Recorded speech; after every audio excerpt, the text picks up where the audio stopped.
India is targeting 100 gigawatts of solar power generation by 2022.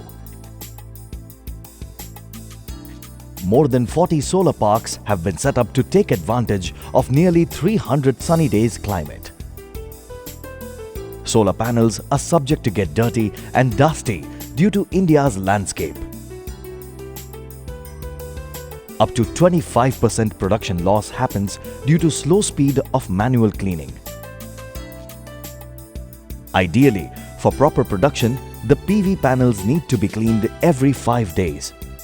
Currently, solar plants are cleaned once every 15 days, which is affecting the electricity generation.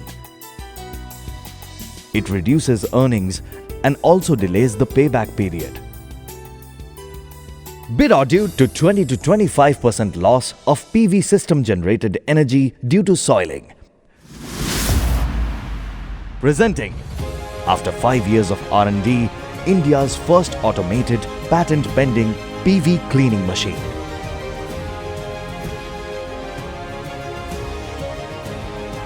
We provide 4 types of cleaning mechanism: dry cleaning, wet cleaning, air cleaning, and mixed cleaning.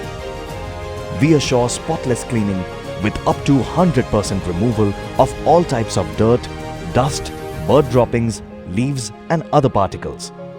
The automation reduces cleaning time by 80%, resulting in 3 to 5 times more cleaning cycles every month at less than half of manual cleaning cost.